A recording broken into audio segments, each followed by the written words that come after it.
As dawn broke at chilly Arlington National Cemetery on Wednesday morning, workers using cranes and harnesses began demolishing the controversial statue that had stood there for more than a century.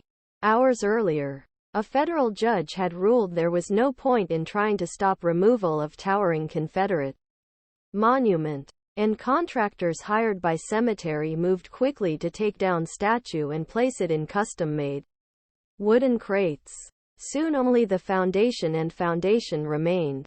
The 32-foot bronze statue, commissioned United Daughters Confederacy, unveiled in 1914 in a ceremony presided over by President Woodrow Wilson, had been ordered removed end of year.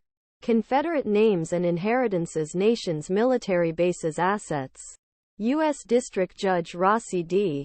Alston Jr. on Monday issued a temporary injunction on the removal, citing claims that nearby graves were disturbed by the work. A group called Defend Arlington sought an order from the Eastern District of Virginia on Sunday night after failing to persuade a federal judge in D.C. to block the statue's removal. But on Tuesday evening, Alston allowed removal project to proceed, saying he saw no evidence that the area around monument was damaged. Plaintiffs' complaints that removal efforts could damage cemeteries are misinformed or misleading, Alston wrote in his decision. The court also visited Memorial in person, and it was clear to court that defendants had made every effort to preserve and respect surrounding cemeteries.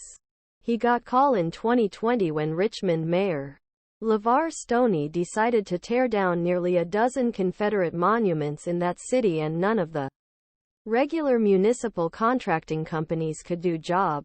Team Henry took down massive state-owned statue of Gen. Robert E. Lee on Richmond's Monument Boulevard and Lee statue in Charlottesville, which was at center of deadly Unite Right rally in 2017. Henry endured death, threatens, and often wears a bulletproof vest in work areas where Confederate statues are located. Earlier this week, 3 Republican lawmakers in Virginia demanded that Gov. Glenn Youngkin block the state from doing business with any contractor interested in the Arlington work. Supporters statue, erected almost 50 years after end of Civil War, say it is part an effort to encourage reconciliation between North and South. But critics argued that the monument was adorned with elements of slavery, such as an enslaved black man stalking his owner and a frieze depicting an enslaved woman, described as mother on the cemetery's website, holding a Confederate officer's baby. This was a monument men who committed treason to defend right some people own other people as property, said James Grossman, executive director of the American Historical Association, nation's oldest association professional historians.